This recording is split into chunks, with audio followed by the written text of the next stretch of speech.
Hello friends, हमारे YouTube channel अड्डा 2020 में आपका स्वागत है। तो आज हम लेकर आए हैं जीके जीएस 500 क्वेश्चन का एक क्लास सेकेंड है। तो आइए हम लोग एक एक करके स्टार्ट करते हैं, जो आने वाले सभी एग्ज़ाम के लिए बेहद महत्वपूर्ण है। तो पहला क्वेश्चन है कि सूर्य की सतह का लगभग तापमान कितना होता है। तो सूर्य की सतह का जो है लगभग तापमान कितना होता है, तो ये होता है 6000 डिग्री सेल्सियस। ठीक है, 6000 डिग्री सेल्सियस होता है। अगला क्वेश्चन हम लोग देखते हैं कि सवाना घास के मैदान किस महाद्वीप में है। तो सवाना घास के मैदान किस महाद्वीप में है, तो ये अफ्रीका में है। ठीक है, ये अफ्रीका में है। और एशिया में क्या बोला जाता है, उसे हम लोग बोलते हैं स्टेपी बोलते हैं। ठीक है, ये स्टेपी बोलते हैं हम लोग, एशिया में स्टेपी बोलते हैं। और उसके बाद हम लोग ऑस्ट्रेलिया में क्या बोलते हैं, उसको ऑस्ट्रेलिया में जानते हैं डाउन्स के नाम से। ठीक है, डाउन्स के नाम से जानते हैं। और अफ्रीका में एक और है घास का मैदान है, उसे हम लोग बोलते हैं वेल्ड। ठीक है, ये बेल्ट के नाम से जानते हैं। अगला क्वेश्चन है कि किस संविधान संशोधन द्वारा पंचायती राज व्यवस्था लागू की गई थी। तो किस संविधान संशोधन द्वारा, तो ये आपका 73वां। ठीक है, जो 73वां संविधान संशोधन है, इसके द्वारा जो है पंचायती राज व्यवस्था लागू की गई थी। और ये 74वां संविधान संशोधन द्वारा, तो ये नगर पालिका से है। ठीक है, नगर पालिका से है। नगर पालिका से जो है ये जो है 74वां संविधान संशोधन जो है किया गया था। और अगर हम बात कर लेते हैं 71वें संविधान संशोधन की, तो 71वें में क्या था, इसमें जो है अनुसूची 8 में जो है ये कोंकणी, मणिपुरी और नेपाली। ठीक है, ये जो भाषा 8 में है, तो ये कोंकणी, मणिपुरी और उसके बाद नेपाली, ये जो भाषा जोड़ी गई थी। ठीक है, ये हमारी संविधान में जो है ये तीनों भाषा जो है 71वें संविधान संशोधन के तहत जो है ये जोड़ी गई थी। आगे हम लोग देखते हैं कि यदि भारत का राष्ट्रपति इस्तीफा देना चाहे तो वो अपना इस्तीफा किसे सौंपेगा। तो किसे सौंपेगा अपना, तो ये उपराष्ट्रपति को। ठीक है, ये उपराष्ट्रपति को देगा। भारत राष्ट्रपति जो है अपना वो इस्तीफा किसे देंगे, उपराष्ट्रपति को। और उपराष्ट्रपति किसे देंगे, तो ये राष्ट्रपति को देंगे। ठीक है, उपराष्ट्रपति जो है राष्ट्रपति को देंगे। और अगर हम बात कर लें सर्वोच्च न्यायालय के न्यायाधीश, ठीक है, जो सर्वोच्च न्यायालय के न्यायाधीश है वो अपना किसे देंगे, तो ये भी जो है ये राष्ट्रपति को देंगे। अपना राष्ट्रपति को जो है ये अपना इस्तीफा देंगे। आगे हम लोग देखते हैं कि उत्तर प्रदेश में लोकसभा की सीटें कितनी हैं। तो उत्तर प्रदेश में लोकसभा की सीटें कितनी है, तो ये सबसे अधिक है, ये 80 सीटें। 80 सीटें जो है ये उत्तर प्रदेश में ये सबसे अधिक है। आगे कि भगवान महावीर जैन का जन्म कहाँ हुआ था। तो भगवान महावीर का जो जन्म ये कहाँ हुआ था, तो ये वैशाली में हुआ था। ठीक है, ये वैशाली में हुआ था। और ये जैन धर्म के कौन से कौन तीर्थंकर थे, तो ये 24वें नंबर के थे। ठीक है, ये 24वें नंबर के थे। आगे हम लोग देखते हैं कि प्रोटॉन की खोज जो है किसने की थी। तो प्रोटॉन की खोज जो है किसने की थी, तो ये किसने की थी, तो ये रदरफोर्ड ने की थी। ठीक है, ये रदरफोर्ड ने की थी। और चैडविक किसके किए थे, तो ये न्यूट्रॉन के। ठीक है, ये न्यूट्रॉन के किए थे। और इलेक्ट्रॉन के कौन किया था, इलेक्ट्रॉन के, तो इलेक्ट्रॉन के जो ये किए थे ये जे टॉमसन। ठीक है, जे टॉमसन। आगे हम लोग देखते हैं कि भारत का प्रथम परमाणु बिजली घर कहाँ स्थापित किया गया था। तो भारत का प्रथम जो परमाणु बिजली घर है ये कहाँ स्थापित किया गया था, तो ये तारापुर में। ठीक है, ये तारापुर में जो है भारत का तारापुर जो परमाणु बिजली घर है, भारत का प्रथम परमाणु बिजली घर है। अगला क्वेश्चन है कि शांति निकेतन की स्थापना किसने की थी। तो शांति निकेतन की जो है स्थापना किसने की थी, तो ये रविंद्रनाथ टैगोर ने। ठीक है, रविंद्रनाथ टैगोर ने जो है ये शांति निकेतन की स्थापना की थी। और रविंद्रनाथ टैगोर की जो पुस्तक है, क्या नाम है उसका, तो उसका नाम है गीतांजलि। ठीक है, एक है गीतांजलि। और गीतांजलि पर इनको जो है नोबेल पुरस्कार 1913 में मिला था। और उसके बाद एक है गोरा। आगे हम लोग देखते हैं अगला क्वेश्चन कि किसके शासनकाल के दौरान प्रथम बौद्ध संगीति का आयोजन किया गया था। तो किसके शासनकाल के दौरान, तो ये अजातशत्रु, ठीक है, अजातशत्रु के शासन में जो है प्रथम बौद्ध संगीति जो है ये आयोजन किया गया था। ये कहाँ किया गया था, तो ये राजगृह में, ठीक है, राजगृह में। और इसकी अध्यक्षता किसने की थी, तो ये महाकश्यप ने किया था, ठीक है, महाकश्यप ने किया था इसकी अध्यक्षता। आगे हम लोग देखते हैं कि गौतम बुद्ध द्वारा देह त्याग की घटना को बौद्ध धर्म में क्या कहा गया। तो जब ये मृत्यु को प्राप्त हुई गौतम बुद्ध, तो उस घटना को क्या कहा गया, तो ये महापरिनिर्वाण कहा गया, ठीक है, महापरिनिर्वाण जो है ये बोला गया था। और महाभिनिष्क्रमण किसे कहा गया था, तो ये गृह त्याग को, ठीक है, गृह त्याग को जो है महाभिनिष्क्रमण बोला गया था। और मृत्यु को क्या बोला गया, महापरिनिर्वाण बोला गया था ये बौद्ध धर्म में। आगे हम लोग देखते हैं कि अर्थशास्त्र के क्षेत्र में पहला नोबेल पुरस्कार किस वर्ष दिया गया था। तो अर्थशास्त्र के क्षेत्र में पहला नोबेल पुरस्कार 1969 में दिया गया था। ये स्टैटिक जीके का बहुत इंपॉर्टेंट क्वेश्चन है, बहुत इंपॉर्टेंट क्वेश्चन है, ठीक है। ये 1969 में जो है अर्थशास्त्र के क्षेत्र में पहला नोबेल पुरस्कार दिया गया था। ये सन आप लोग याद कर लीजिएगा। अगला क्वेश्चन है कि भारतीय संविधान में वर्णित मौलिक अधिकार जो मौलिक कर्तव्य है ये किस देश से लिया गया है। तो मौलिक कर्तव्य किस देश से लिया गया है, तो ये रूस से लिया गया है। ये रूस से जो है मौलिक कर्तव्य लिया गया है। अगर हम बात कर लेते हैं अमेरिका की, ठीक है, अमेरिका की, तो अमेरिका से क्या लिया गया है, तो मौलिक अधिकार लिए गए हैं, नहीं सॉरी, मौलिक कर्तव्य भी अमेरिका से लिए गए हैं, ठीक है। ये मूल कर्तव्य जो है हमारे जो मूल कर्तव्य हैं, ये मूल कर्तव्य, ठीक है, मूल कर्तव्य ये जो है रूस से लिया गया है, ठीक है, रूस से लिया गया। या मौलिक कर्तव्य या फिर हम लोग उससे बोलते हैं मौलिक अधिकार, ठीक है, ये जो है अमेरिका से लिया गया है। और अमेरिका से और क्या क्या लिया गया है, पुनरावलोकन की शक्ति, ठीक है, पुनरावलोकन की शक्ति। देखिए पुनरावलोकन की शक्ति, ठीक है, पुनरावलोकन की शक्ति और राष्ट्रपति पर महाभियोग, ठीक है, राष्ट्रपति पर महाभियोग जो है ये जो है लिया गया है आपका ये संयुक्त राज्य अमेरिका से, ठीक है। और रूस से क्या लिया गया है, मूल कर्तव्य लिया गया है जो हमारे 4 के क में जोड़े गए, भाग 4 क में जोड़े गए हैं, ये रूस से लिया गया है। अगला क्वेश्चन लोग देखते हैं, सिकंदर ने भारत पर कब आक्रमण किया था। तो सिकंदर जो है भारत पर कब आक्रमण किया था, तो ये 326 ईसा पूर्व में, ठीक है, 326 ईसा पूर्व में जो है भारत पर आक्रमण किया था। अगला क्वेश्चन है कि संविधान की किस धारा के अंतर्गत राज्यपाल किसी राज्य में राष्ट्रपति शासन लगाने की जो है सिफारिश कर सकते हैं। तो किस धारा के अंतर्गत, तो ये जो है 356, ठीक है, 356 के तहत जो है ये राज्यपाल जो है किसी राज्य में राष्ट्रपति शासन लगाने की सिफारिश कर सकते हैं। आगे हम लोग देखते हैं कि भारत के राष्ट्रीय विकास परिषद का अध्यक्ष कौन होता है। तो भारत के राष्ट्रीय विकास परिषद के अध्यक्ष कौन होते हैं, तो ये होते हैं आपके प्रधानमंत्री, ठीक है, ये होते हैं प्रधानमंत्री होते हैं आपके राष्ट्रीय विकास परिषद के अध्यक्ष होते हैं। अगला क्वेश्चन हम लोग देखते हैं कि समुद्री जल में लवण की औसत मात्रा कितना होता है। तो कितना होता है, तो ये 3.5 होता है, ठीक है, 3.5 होता है। अगला क्वेश्चन हम लोग देखते हैं कि भारत का सबसे लंबा राष्ट्रीय राजमार्ग कौन है।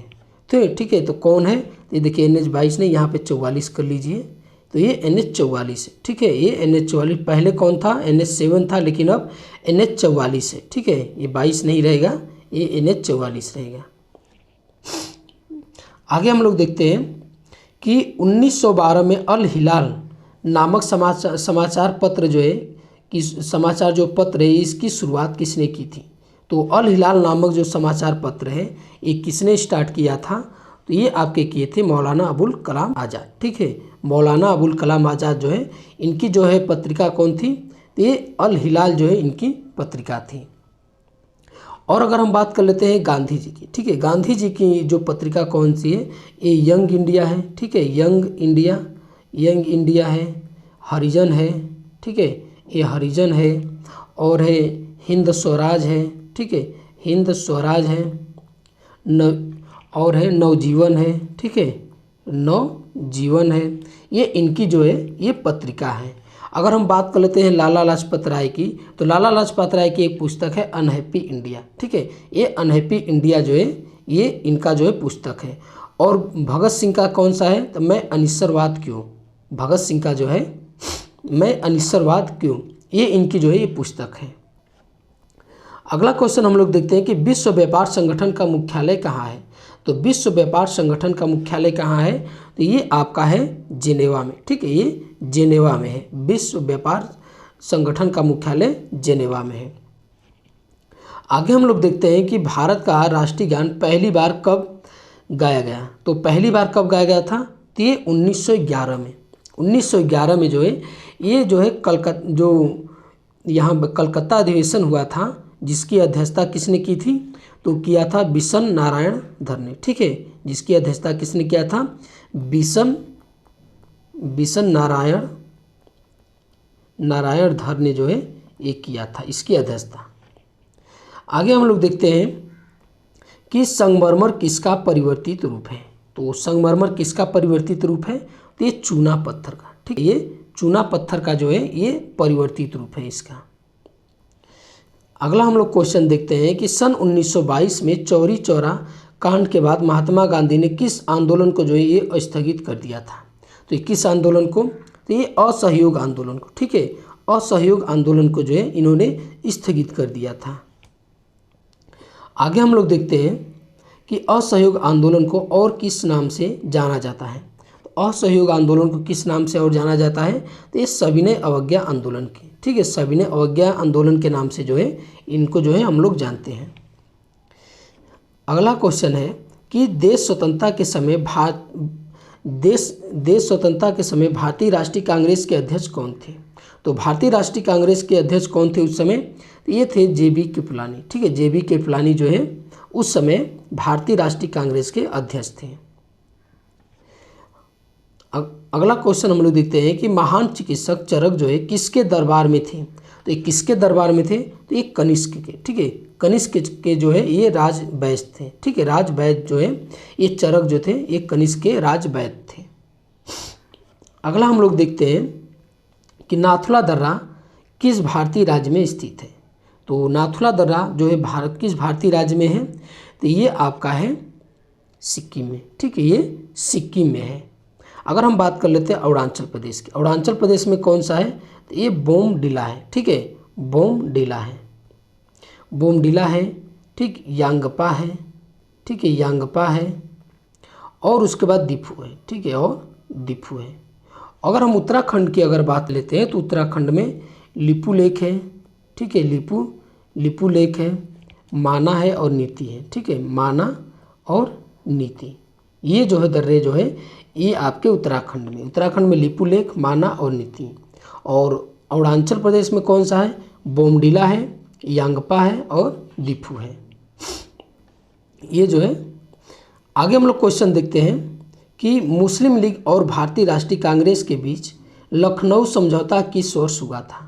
तो किस वर्ष हुआ था, तो ये 1916 में हुआ था, ठीक है, ये 1916 में जो है मुस्लिम लीग और भारतीय राष्ट्रीय कांग्रेस के बीच जो है ये समझौता हुआ था। और इसी समय जो कांग्रेस के नरम दल और गरम दल थे, नरम दल और गरम दल, ठीक है, नरम और गरम जल थे, वो जो है आपस में मिल गए थे 1916 में। अगला क्वेश्चन हम लोग देखते हैं कि पानीपत का तीसरा युद्ध कब हुआ था। तो पानीपत का तीसरा युद्ध कब हुआ था, तो ये आपका हुआ था 1961 में, ठीक है, ये 1961 में हुआ था, मराठों और अहमद शाह अब्दाली के बीच, ठीक है, मराठों और अहमद शाह अब्दाली के बीच जो है ये हुआ था पानीपत का तृतीय युद्ध। और पानीपत का प्रथम युद्ध किनके बीच हुआ था, तो ये बाबर और इब्राहिम लोदी के बीच 1526 में हुआ था, ठीक है, 1526 में हुआ था। और अगर हम बात कर लेते हैं बाबर और राणा सांगा के बीच कौन सा युद्ध हुआ था, तो बाबर और राणा सांगा के बीच जो है ये आपका हुआ था ये खानवा का युद्ध, ठीक है, 1527 में जो है ये खानवा का युद्ध जो है बाबर और राणा सांगा के बीच हुआ था। और आगे हम लोग देखते हैं कि निम्नलिखित में से किस भारतीय राज्य की सीमा चीन, नेपाल और भूटान से मिलती है। ये तीनों, ठीक है, चीन, नेपाल और भूटान से किस भारतीय राज्य की सीमा मिलती है, तो ये आपका सिक्किम राज्य है। सिक्किम राज्य में जो है चीन, नेपाल और भूटान की जो ये सीमा मिलती है। अगला क्वेश्चन हम लोग देखते हैं कि विश्व विकलांग दिवस प्रत्येक वर्ष किस वर्ष मनाया जाता है। तो ये किस वर्ष मनाया जाता है, तो ये 3 दिसंबर को मनाया जाता है विश्व विकलांग दिवस। आगे हम लोग देखते हैं कि होपमैन कप का संबंध किस खेल से है। तो होपमैन जो कप है इसका संबंध किस खेल से है, तो ये टेनिस से है, ठीक है, ये टेनिस से है। आगे हम लोग देखते हैं कि कौन सी खाड़ी भारत और श्रीलंका को एक दूसरे से अलग करती है। तो कौन सी खाड़ी है, तो ये मन्नार की खाड़ी है, ठीक है। ये जो मन्नार की खाड़ी है ये भारत और श्रीलंका को एक दूसरे से जो है ये अलग करती है। अगला क्वेश्चन है कि म्यांमार की मुद्रा का क्या नाम है। तो म्यांमार की मुद्रा का क्या नाम है, तो ये क्यात नाम है, ठीक है। ये क्यात जो है ये मुद्रा जो है म्यांमार की है। टका किसकी है, तो टका है आपका किसका है, ये बांग्लादेश का, ठीक है, ये बांग्लादेश का है, ये बांग्लादेश का है, ठीक है। अगला हम लोग देखते हैं कि निम्न में से कौन अरावली पर्वतमाला की सबसे ऊंची चोटी है। तो कौन सी है ये है आपकी गुरु शिखर ये है आपकी गुरु शिखर जो है अरावली पर्वतमाला की जो है ये सबसे ऊंची चोटी है। आगे हम लोग देखते हैं कि निम्नलिखित में से किस देश की स्थलीय सीमा सबसे बड़ी है। तो किस देश की स्थलीय सीमा सबसे बड़ी है, तो ये चीन की है, ठीक है। चीन की जो है ये स्थलीय सीमा जो है ये सबसे बड़ी है। आगे हम लोग देखते हैं कि दुनिया की सबसे बड़ी समुद्री सीमा वाला देश कौन सा है। तो समुद्री सीमा वाला सबसे बड़ा देश कौन सा है, तो ये आपका कनाडा है, ठीक है। ये कनाडा जो है सबसे बड़ी समुद्री सीमा वाला देश है। अगला क्वेश्चन हम लोग देखते हैं कि प्रत्येक वर्ष दिसंबर के किस दिन को सशस्त्र सेना झंडा दिवस मनाया जाता है। तो ये किस दिन मनाया जाता है, तो ये आपका मनाया जाता है 7 दिसंबर को, ठीक है। 7 दिसंबर को जो है ये झंडा दिवस जो है ये मनाया जाता है। अगला क्वेश्चन है कि भारत पाक सीमा रेखा को क्या कहा जाता है। तो भारत पाक सीमा रेखा को क्या बोला जाता है, तो ये रेड क्लिफ लाइन बोला जाता है, ठीक है, रेड क्लिफ लाइन बोला जाता है। मैकमोहन रेखा क्या किसे किनके बीच में है, तो ये भारत और चीन के बीच है, ठीक है, भारत और चीन के बीच है। और डुरंड रेखा किसके बीच है, तो ये है पाकिस्तान, ठीक है, पाकिस्तान और अफगानिस्तान के बीच है, अफगानिस्तान के बीच है। अगला क्वेश्चन है कि अमेरिका ने अलास्का को रूस से कब खरीदा था। तो अमेरिका ने अलास्का को जो है रूस से कब खरीदा था, तो ये खरीदा था आपका 1867 में, ठीक है। ये 1867 में जो है अमेरिका ने ये अलास्का को खरीदा था रूस से। आगे हम लोग देखते हैं कि भारत के संविधान सभा ने तिरंगे को भारत के राष्ट्रीय झंडे के रूप में कब अपनाया था। तो ये कब अपनाया था, तो ये आपका अपनाया था 22 जुलाई 1947 को, ठीक है, 22 जुलाई 1947 को। अगला क्वेश्चन हम लोग देखते हैं कि महात्मा गांधी दक्षिण अफ्रीका से कब भारत लौटे थे। तो ये कब लौटे थे, तो 9 जनवरी 1915 को, ठीक है, 9 जनवरी 1915 को जो है महात्मा गांधी जो है ये दक्षिण अफ्रीका से भारत लौटे थे। इसी के रूप में जो है हम लोग क्या मनाते हैं, प्रवासी दिवस, ठीक है, प्रवासी दिवस जो है हम लोग इसी रूप में मनाते हैं जब महात्मा गांधी जो है दक्षिण अफ्रीका से भारत लौटे। आगे हम लोग देखते हैं कि भारत की पहली बोलती फिल्म कौन थी। तो भारत की पहली बोलती फिल्म कौन है, ये आलम आरा, ठीक है, ये आलम आरा जो है भारत की पहली बोलती फिल्म है, आलम आरा। अगला क्वेश्चन है कि भारत की पहली महिला राष्ट्रपति कौन बनी। तो भारत की पहली महिला राष्ट्रपति कौन बनी, तो ये प्रतिभा पाटिल, ठीक है, प्रतिभा पाटिल जो है भारत की पहली महिला राष्ट्रपति हैं। और सरोजिनी नायडू क्या है, तो भारत की पहली महिला राज्यपाल है, ठीक है, राज्यपाल है, ये राज्यपाल है पहली महिला। तो आगे हम लोग देखते हैं LAN, लान का विस्तृत रूप क्या है। तो लान का विस्तृत रूप क्या है? तो लोकल एरिया नेटवर्क। ठीक है, लोकल एरिया नेटवर्क जो है लान का विस्तृत रूप है। आगे हम लोग देखते हैं कि भारत का गोवा राज्य पुर्तगालियों के शासन से कब मुक्त हुआ था? तो ये कब मुक्त हुआ था? ये 1961 में। ठीक है, 1961 में जो है ये जो है भारत का गोवा राज्य पुर्तगालियों के से जो है ये मुक्त हुआ था। आगे हम लोग देखते हैं महात्मा गौतम बुद्ध को महापरिनिर्वाण की प्राप्ति कहाँ हुई थी? तो कहाँ पर हुई थी? तो ये कुशीनगर में हुई। ठीक है, कुशीनगर में जो है महात्मा बुद्ध को जो है महापरिनिर्वाण की जो है ये प्राप्ति हुई थी। अगला क्वेश्चन हम देख, अच्छा ये महात्मा गांधी ने गौतम बुद्ध ने अपना पहला जो है उपदेश कहाँ दिया थे? तो ये सारनाथ में दिए थे। ठीक है, ये सारनाथ में जो है अपना पहला उपदेश दिए थे। अगला क्वेश्चन है कि बक्सर का युद्ध कब हुआ और कब हुआ जिसके परिणाम स्वरूप अंग्रेजों ने बंगाल, बिहार और उड़ीसा पर अपना अधिकार कर लिया? तो बक्सर का युद्ध कब हुआ था? ये 1764 में हुआ था। ठीक है, 1764 में हुआ था। और प्लासी का युद्ध जो है ये जो है 1757 में हुआ था। ठीक है, प्लासी का युद्ध जो है 1757 में और बक्सर का 1764 में हुआ था। अगला क्वेश्चन हम लोग देखते हैं कि राष्ट्रीय वायु सेना दिवस प्रत्येक वर्ष कब मनाया जाता है? तो ये कब मनाया जाता है? तो ये मनाया जाता है राष्ट्रीय वायु सेना दिवस जो है ये मनाया जाता है 8 अक्टूबर को। ठीक है, ये 8 अक्टूबर को मनाया जाता है। आगे हम लोग देखते हैं कि दिल्ली स्थित जामा मस्जिद का निर्माण किस मुगल बादशाह ने करवाया था? तो जामा मस्जिद का निर्माण जो है किसने करवाया था? तो ये करवाए थे शाहजहाँ ने। ठीक है, शाहजहाँ ने करवाए थे। तो ये आज का हमारा वीडियो कैसा लगा? अच्छा लगा तो हमारे चैनल को सब्सक्राइब कीजिए और अधिक से अधिक शेयर कीजिए। देखने के लिए बहुत बहुत धन्यवाद।